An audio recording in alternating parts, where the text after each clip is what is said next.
tackle, 210-pound senior, number 65, Mac Dean. Senior, center, 210-pound junior, number 54, Brian Light. Right tackle, 240-pound junior, number 75, Marty Rash. Right guard, 190-pound senior, number 70, Seth Langford. In the backfield, a change tonight for the Buckeyes. Coach Doug Bush feeling that the team would have to try to find a way to complete some passes to have a chance of winning this game, and knowing how important it is to the Buckeyes. Coming in, trying to see if he can get something going in the passing game for the Buckeyes will be a man who quarterbacked some last year when Dalen Hill went down, 170-pound junior, number 2, Tron Webb. In the backfield behind him at halfback, 165-pound senior, number 21, Carlos Smith, and the tailback, 170-pound junior, number 1, Rico Gardner. The tight end, 180-pound junior, number 18, Brad Jones. The split end tonight starting will be 150-pound senior, number 12, Bentley Bowden, in place of Tron Webb, who will be at quarterback. And the flanker, as has been the case throughout many weeks now, the starter will be 160-pound senior, number 10, Will Farrell, but rotating in on every other play, basically starting at alternate plays, number 33, the 165-pound junior, Casey Hathaway. And quickly, how about the Kilgore defense against the Buckeyes? Well, they're going to run the classic 43 that Kilgore's done for years and years now. We have at ends is the Kilgore Bulldogs will be playing the Henderson Lions, and that is the big one because that will one way or another determine the district champ. I thought it said Dog House, but I will correct myself. Kevin caught that for me and mentioned it as well. I had noticed and was going to mention something about that, though. It does say Dog Pound and not Dog House. But, you know, I think, Aaron, the reason they're doing that, now they're getting smoke coming out of us. Fix to say, I think that's maybe just a heater in there, and they're just trying to keep the thing warm for the team until they have to get cold. Well, that stinks whenever at the beginning of the game they're already blowing smoke. Well, maybe that's all they'll do is blow smoke, and we won't have to worry about Mr. Jamar Toombs. I'll tell you what, they're shaking that thing, though, with pretty heavy force are the fans who have that thing up together down there. Wonder if it's going to collapse or not. It does collapse, but only in a sea of red and white, as the Ragin' Red, as they are also well known around Kilgore, comes onto the field. And the Gilmer Buckeyes, of course, will be heading onto the field soon. Now, another thing we need to mention, the Gilmer Buckeyes have disbanded the junior varsity and have pulled a number of the junior varsity players up onto the varsity. It's questionable as to how many of those folks will see action at all or how much action tonight, but certainly they will be available. So the Buckeyes, should they get in one of those tight situations like they did last week against the Henderson Lions, just simply wearing out, they will have the extra bodies to run in there for a play or two to rest some of that defensive unit or offensive unit, whichever may be the case. And now, as the Ragin' Red finishes their fight song, here come the Buckeyes. Let's go down and catch the Buckeye band with the Gilmer fight song now.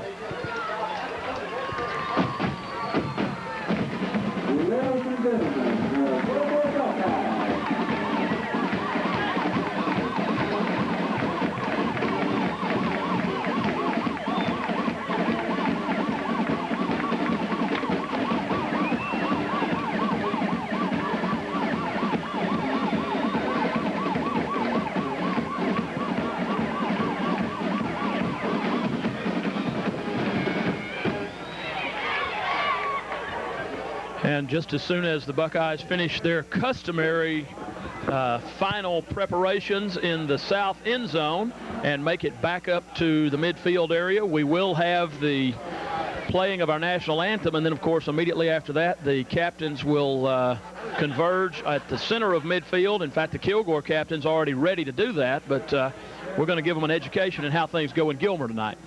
Well, tonight the band seniors are going to be doing the national anthem. Okay, well, I'm glad you knew that. I wasn't aware of that. It's a long-standing tradition. We did it, too. Well, shows you how much I remember. You talked about you don't know a lot about football. I don't know a lot about band. But nonetheless, let me mention one other thing while I'm thinking about it. Speaking of band, I did talk with Mr. Jimmy Clifton, the high school band director. He was checking the field out about an hour ago and assures me that he is 90% certain the field will be dry enough for a full band performance tonight. So hopefully we'll be able to give you what we couldn't give you last week if this weather will hold. Now let's go down to the field. And as Aaron said, the seniors will be playing our national anthem. Let's go down to the field and catch that at this time. All members of the Gilmer FFA chapter. It is a tradition at Gilmer High School for the senior band members to play the national anthem at the last home game. You are invited to sing along now as our senior band members play our national anthem. It's their trademark.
And there you have our national anthem, and we will be ready for the kickoff here in just a moment as the captains are preparing to come out onto the field. And for the Kilgore Bulldogs Ragin' Red, it will be number 22.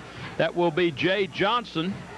And also number 12, and that, of course, Rafe Mata, the quarterback. For the Gilmer Buckeyes, our captains tonight will be number 44, Tim Ford, number 12, Bentley Bowden, number 4, Brian Alexander, and number 10, Will Farrell. And, of course, as has been the customary case all season, this year at least, all of the rest of the team will go up about halfway to the near hash mark in support of the captains as they go out onto the team. And I will say this, I agreed and made the comment, of course, when we were visiting with Coach Doug Bush a couple of moments ago in our pregame, that comment that Andy Glaze, one of the Gilmer School Board members, was telling me earlier this afternoon, said, well, tonight we'll find out who the real football fans are. And I must admit, a terribly, terribly cold night out there, and I'm sure going to get colder before this one is over. But all in all, I would have to say a fair crowd considering the weather. We certainly would have liked to have had a full house, but I don't think anybody could have expected that with this weather that we had happen today.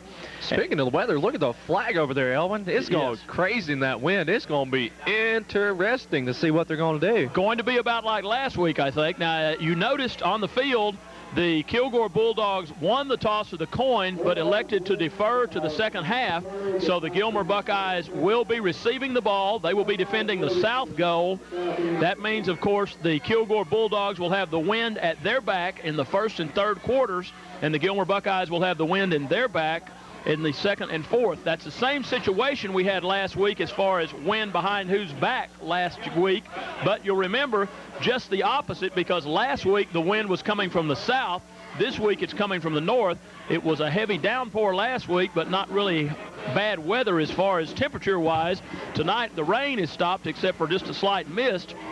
But tonight we've got the terribly cold weather and, of course, that biting north wind. So maybe since we've got opposite situations in regard to the wind direction, that means we lost last week, we win this week. Let's hope so. Once again, the Buckeyes with a win here could all but assure themselves of a playoff berth. And I did talk with Gilmore assistant coach Steve Mars. The Buckeyes will head up north if they make the playoffs, which means at this point there is a four-way tie in that district between Mount Pleasant, Paris, Liberty Ilo, and Texas High. That will change after tonight's ball game. And the Buckeyes on the field on the receiving team trying to get the Buckeye partisans up out of their seats, and they successfully do so.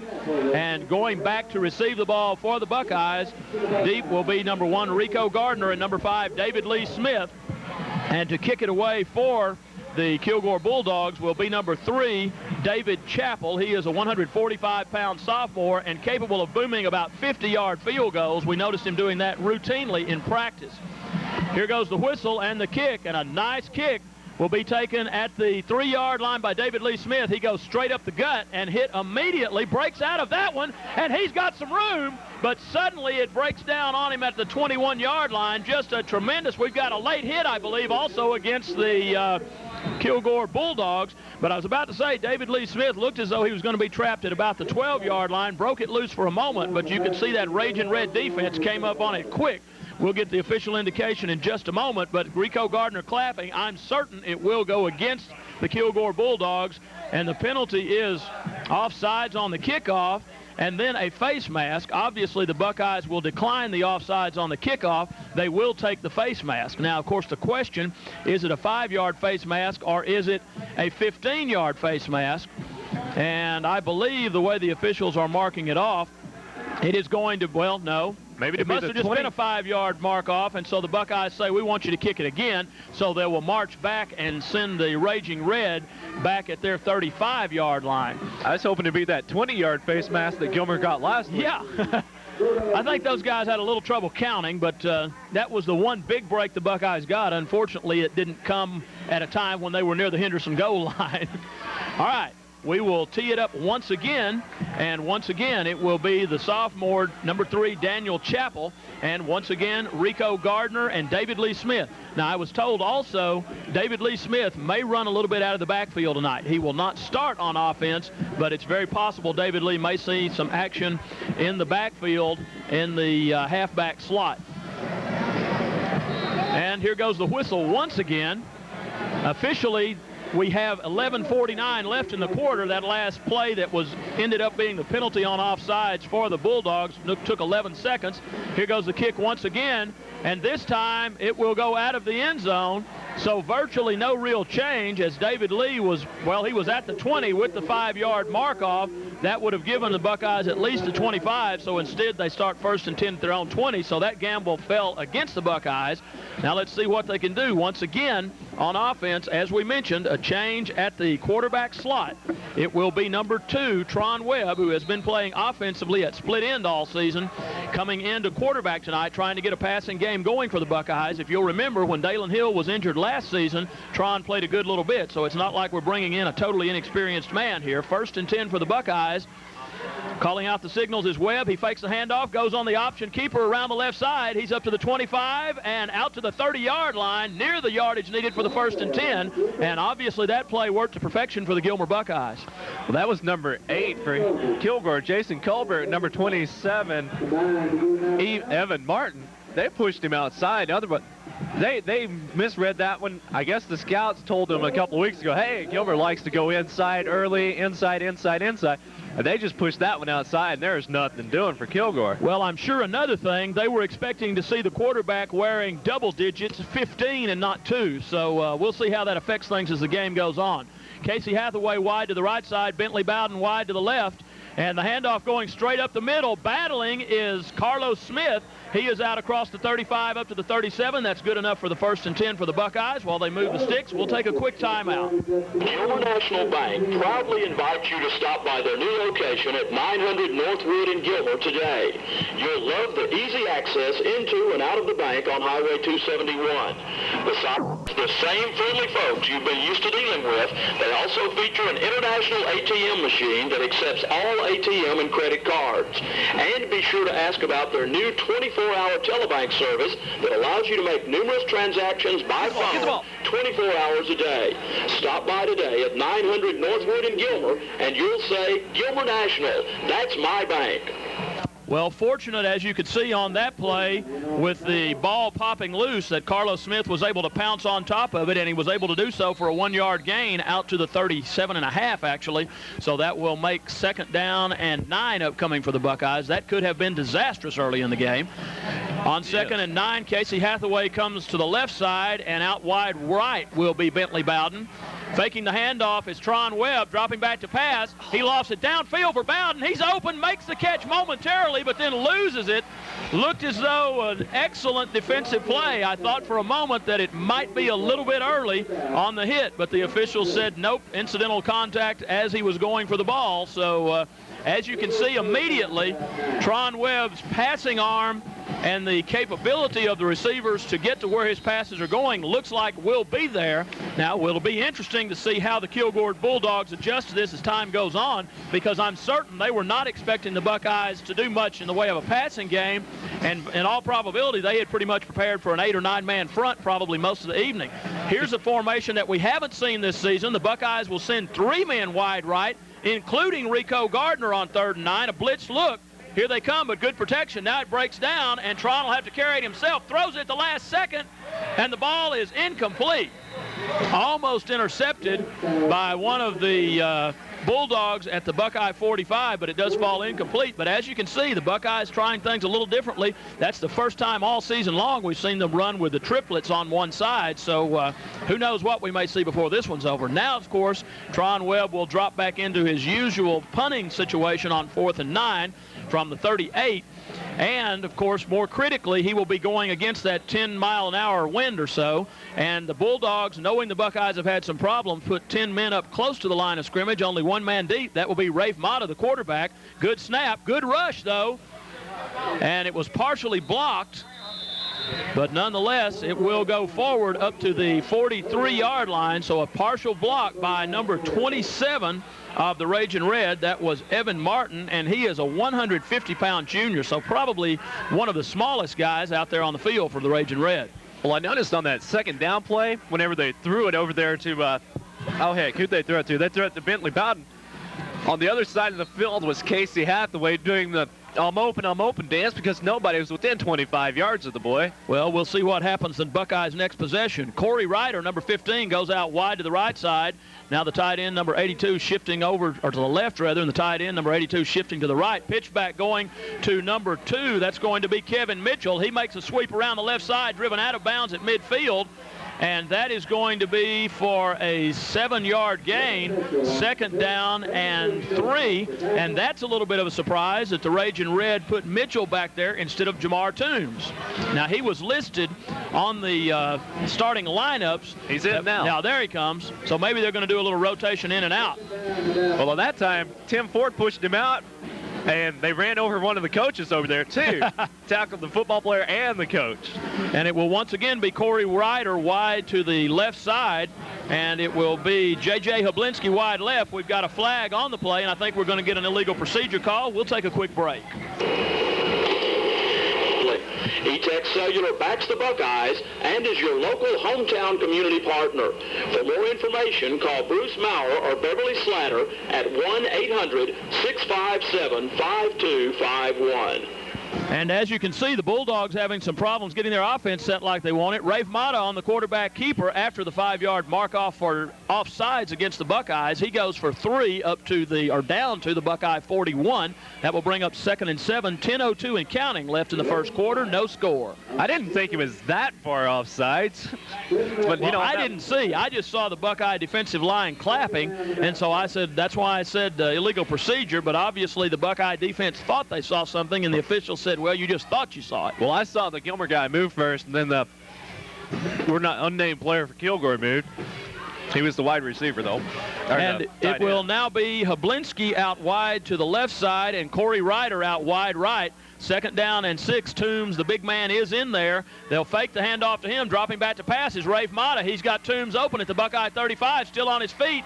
Taken down at the last minute by Rico Gardner, the last man that had an opportunity to get him down at the Buckeye 20. But that shows you a little bit of the speed and power of the big man Jamar Toombs, and, of course, more importantly, of the passing skills of Rafe Mata. But once again, this quarter, the Kilgore Bulldogs will have the wind at their back the entire quarter, so they'd best take advantage of it now. Well, Kilgore that time, you have to give credit to their offensive line. They gave him some great pass protection because Anthony Hawkins was in there trying to get at that quarterback. And the offensive line just said, we're not going to let you in near our quarterback, as the other offensive lines in the district have this year. Corey Ryder out wide left. Hablinski, J.J. Hablinski, wide right. They're the 2 wideouts on 1st and 10 from the Buckeye 21. The pitch back goes to Mitchell, and he will be corralled at the 19-yard line. And we've got a flag coming in on the play, and I am afraid that may be more bad news for the Buckeyes. Yes, it is. Probably a face mask. At least it is just the 5-yard variety. But when you mark 5 yards from the gain, that will put the ball down at the Buckeye 13-yard line and bring up a 2nd down and 3.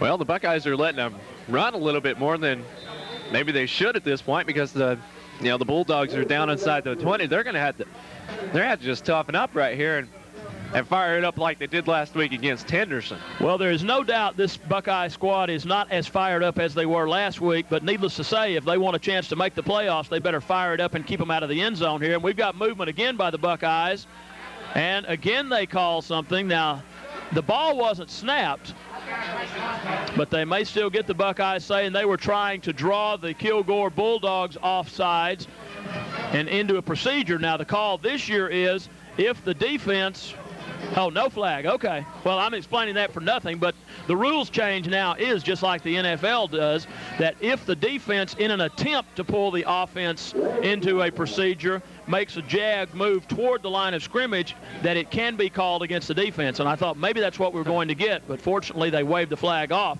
It will be Havlinski wide to the right side, and it will be Ryder out wide left. The pitch back going to Mitchell. He is down to the 10-yard line. And that will be very, very close. In fact, probably just short of yardage needed. The officials will call timeout, and I was about to say I think they're going to measure it, but they don't even measure. They just say first and goal because the ball, I say first and goal. We better double check that out. They may be short of the 10-yard line. We'll wait until they stretch the chain out and see. And yes, no. They cannot get a first down. It will be first and goal. The nose of the ball apparently just over the 10-yard line. 7:48 and counting left here in the first quarter of play. No score, but the Raging Red offense from Kilgore is threatening. And it will be Toombs in the backfield along with Doug Davis. Rafe Mata, the quarterback. Now he'll go with 3 being deep, and Mitchell shifts back in deep, gets behind that big offensive line, and he squirts down to the 1-yard line. Actually about the 1-foot line. That's the advantage of that Kilgore line right there. He just got behind that offensive lineman who weighs like 17 million pounds. 290 to be exact, but that's pretty big. That's my size. I mean, can you imagine? Except I'm sure he's more athletic, and he's just running beside somebody my size going down the field saying, la, la, la, la, la, la, try and hit me with the truck in front of me. Timeout call by the Raging Red. We'll take it with them. Michael, you seem lost in your thoughts. I'm just thinking about Amy. Or something like that, and stretched out. He still wasn't close enough. Well, I'll tell you that last play, when you were talking about he was going on top of the big offensive lineman, Roderick Portley, it looked like he was riding on the back of Portley, almost like he said, hop on and I'll take you into the end zone. Just an amazing burst by Portley on that right side. And here they go, 3rd and goal from about the 6-inch line. The Buckeyes need an illegal procedure called here, and we may get a delay of game call, although they may call the Buckeyes for offsides, too. I don't know what the call is going to be here. But it is delay of game against the Raging Red. I thought they were about to run out of time, and that's another thing, of course. We do not have 25-second clocks yet here in Buckeye Stadium, and I'm sure the Bulldogs may well have become used to being able to see that 25-second clock in the end zone, and who knows, that might have helped the Buckeyes cause a little bit there. If that be the case, we don't want to put them in anytime soon to give a team another advantage. Now the Buckeye defense can rise to the occasion here. They have the opportunity to do the same thing they did against the Henderson Lions, but I'm relatively certain if the Raging Red doesn't push it in here, they will go in and attempt the field goal. Here it is, 3rd and goal from the 5. Handoff going to Mitchell. He squirts free, but will be stopped at the 1, I believe. Now they shove him back to about the 2 or 3. And the Buckeye defense has held, at least at this point, he will be marked officially at about the 2, 4th down and goal. And let's see what they choose to do. No indication yet that they're going to send the field goal kicker in. It will be 4th down and goal, and I believe from the 2-yard line, the Raging Red are going to go for it. Well, I saw their kicker in practice. They spotted the ball at the 40, and he made it with 5-10 yards to spare. Yes, there's no doubt they can make it. But I think they feel they can get it into the end zone here. They obviously weren't really impressed with the Buckeyes' goal line defense against Henderson. 3 men deep in the backfield. Quarterback Rafe Mata handing off to Mitchell, and he is stopped. The Buckeyes stop him, and they will take over on downs.